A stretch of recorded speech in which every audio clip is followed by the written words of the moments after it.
Hello, I'm Brent. I'm with Buckeye Farmers. So, at Buckeye Farmers, we've been selling AgriGold for over 12 years. And today I'm sitting here next to Mitch Greevy, and he's a leading agronomist for AgriGold. And Mitch covers Ohio and Indiana and some other states, but primarily Ohio and Indiana, our local area and our local sales market. So, I wanted to ask Mitch a few questions about AgriGold. So, Mitch, what separates AgriGold from our competitors, from others? Yeah, that's a great question, Brent. I think there's two things that separate AgriGold from the competition. The first being our genetic families. So Field GX is a way that we can characterize hybrids straight from the breeding program, and they have their own niche or specific characteristics that make it fit within a family, and then we can take that to the customer and help build confidence in that product on the customer's operation. I think the second thing that separates us is our trait offerings. We currently offer Syngenta and Bayer traits, in our hybrids, and we're unique in that space. That we have trait platforms from multiple different companies that producers can use on their operations. That's great. Thanks, Mitch. And then what helps AgriGold have some unique positioning with its germplasm? For those that aren't aware, AgriLiant is the owner of AgriGold, and they are currently one of four people in the United States that have their own unique germplasm, with Bayer, Syngenta, and Corteva being the other three. So basically what that means is AgriLiant is creating their own internal hybrids that we then sell to the customer. So we do source some germplasm from third parties so we can get the best of the best products out there, but we're also offering quite a few hybrids that are proprietary or unique to us. Okay. And so, speaking of diversity, and the best of the best, what diversity can we bring to every individual farm? Yeah, we kind of touched on that just a little bit earlier, but when you think of diversity, hybrids are getting extremely complex. The trade offerings, the seed treatments, everything that you can put on them. But at AgriGold, we feel like we have a very good handle on those. The trait platforms, the germplasm, and our breeding program to put the best of the best out there. For the customer. Everything goes through extensive, product evaluation over multiple years, and before it actually hits a seed bag. But with that being said, we're testing a hybrid in multiple different forms of a trait platform in order to, put the best hybrid in that trait out there. So, I guess when it comes to diversity, we have a lot of offerings, not only in, genetics, but trait offerings, seed treatments, and just overall performance and fit for each operation. Yeah, and that's what I tell a lot of our customers, Mitch, is look, we can be your entire seed company on your farm. And it doesn't matter what you want to plant, whether it's, say, conventional corn or say it's, stacked corn. So explain to me what AgriGold has to offer in every lineup. Go through some of those different trait packages and trait options that are available. Yeah, so at AgriGold we're obviously offering conventional corn. So with conventional corn, there is no trade offerings in that hybrid whatsoever. It's a great lineup that we have. We have a full comprehensive lineup of conventionals, which makes us unique. On top of that, in the Bayer trait platform, we are offering VT doubles, so that's getting you two above ground modes of action for your above ground critters, and the Triceptas, that's getting you three above ground modes of action for your above ground critters. We're also offering the Smart Stacks, and then for 2023 we'll be offering Smart Stacks Pro, which is Bayer's new rootworm control. So with the Smart Stacks and Smart Stacks Pro, that's best in class ability to get a hold of or get control of corn rootworm in a heavily populated condensed corn rootworm areas, or if you're going continuous corn in certain areas. Those are great offerings. With that being said, we introduced Syngenta traits a few years ago and have been having, very high levels of success with those products. So on the Syngenta side of things, they have similar trait offerings in the Viptera trait. So we currently offer 3110s and 3220s, which convert nicely to the VT2 and the Tricepta trait offering. So that's giving you above ground protection. The other nice thing that you get out of the Syngenta trait platform is the capability to spray Liberty on those above ground traits only, should a producer choose that chemistry program.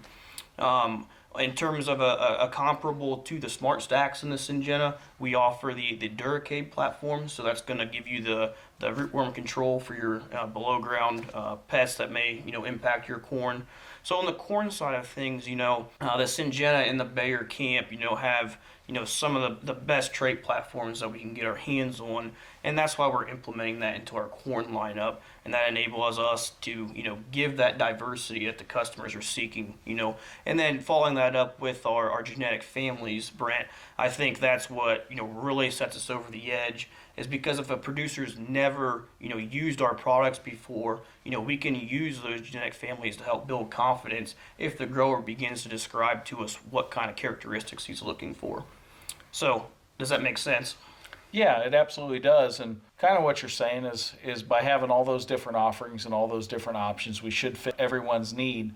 How key or critical is it for say seed placement, for seed corn specifically? How critical you think that is, that we sit down with our customers individually and help them place their seed on their soil types? It's absolutely optimal, specifically in today's time, where fertilizer prices and inputs are ever increasing. Producers need to maximize every dollar on every acre, so you can't afford to get that hybrid placement wrong. That's where AgriGold has that ability to position products on the right acre through our agronomic expertise, as well as our genetic families. We don't want to put an offensive variety on a tougher clay side hill. We're going to want to think about a more defensive acre there and what characteristics a hybrid has to play defense on that acre.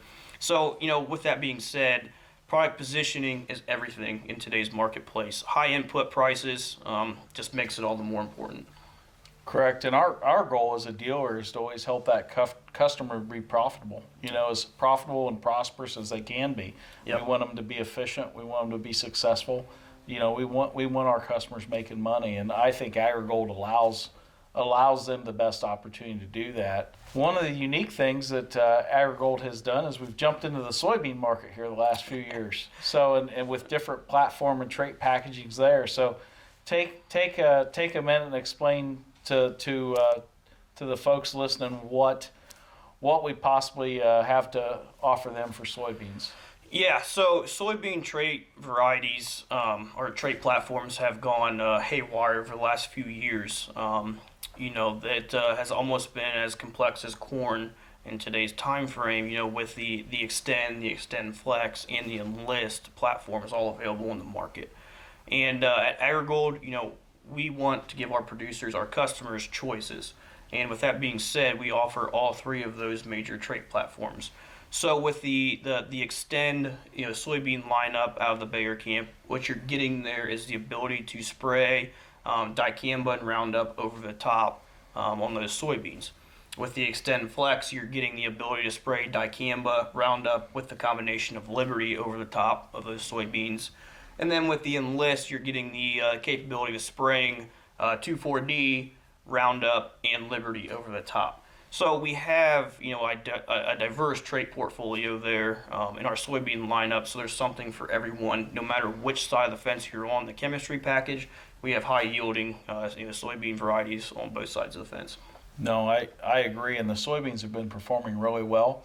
And what we have seen over the last few years is that anyone that starts with some soybeans continues to grow their order the following year. So which tells me that ultimately the performance is there. The performance is there, and we're seeing a shift in grower mindset. When you have good performing corn coupled with good performing soybeans, growers seem to want to like a one-stop shop, or the ability to just do their seed deal with one individual without multiple parties being involved. They want a trusted contact. I understand. I agree.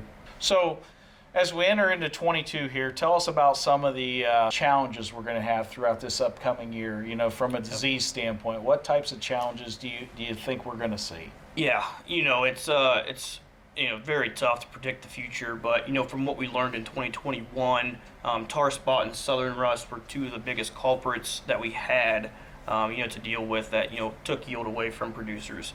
And with that being said, Tarspot is working its way south, south of 70, and then Southern Rust is working its way up north of Interstate 70 in Ohio. So really, those two diseases, fundamentally, they're the same in terms of getting good control of those is going to start with, good hybrid selection, prepping, to spray a fungicide on trouble or acres that, may be, under stress. Those are going to be considerations. But also just the understanding of protecting that productive acre. When I'm talking to producers, with input prices the way they are, guys uncertain about what they want to do, specifically on fungicide. If you're putting offensive varieties out there and you're chasing yield, make sure you're protecting those acres and just plan for a fungicide pass. Because if Tarspot sets in the area and it riddles those cornfields with disease, your most profitable acres, could take a hit from these diseases, Tarspot and Southern Rust. Both of these have the ability, to knock 30 to 50 bushels off the top, from your potential grain yield that's out there. So, just take the adaptive approach, move to a fungicide pass or two, should you feel comfortable or have the dollars in the allotment for those acres, and, just manage accordingly. It's also about being proactive, getting in the field and, taking, very in-depth looks at what's happening out there. When tar spot sets in, it blows up really fast, especially under humidity or humid conditions where we have 75 to 85% relative humidity. It's going to be all the more important to be checking those fields late June, early July, and thinking about that fungicide pass and that timing. So Buckeye farmers, we're basically right on I-70 in Preble County. And last year, Mitch, we were walking our test plot, and we were walking it really late for a new employee, and we found Tarspot. Mm-hmm. So I-70 seems to be the epicenter for both of these diseases, Yep. And so, but does like Tarspot overwinter? Does Southern Rust overwinter? Yep. What are we going to see from that possibly this coming year? Yeah, no, great question there, Brent. And that's the thing to keep in mind is tar spot will overwinter in our residue. So if you had even isolated cases of tar spot, those spores are going to be in that corn residue. So yes, the likelihood of that coming back is it's high. We could see tar spot again if we have elevated precipitation levels through June and we're keeping that canopy hot and humid. That's going to be a conducive environment for us to see tar spot. Whereas southern rust does not overwinter in our residue. So southern rust has to blow up from the southern United States year in, year out. So we're going to need a big southern, wind to push that up here. But the same combative, measures, still exist for both fungicide and, planting, hybrids that are not susceptible to tar spot or southern rust, which we have in the AgriGold portfolio, is going to be your best mode of action for combating these two diseases. Thanks, Mitch. Thanks for sharing a moment with us. No problem. Thank you.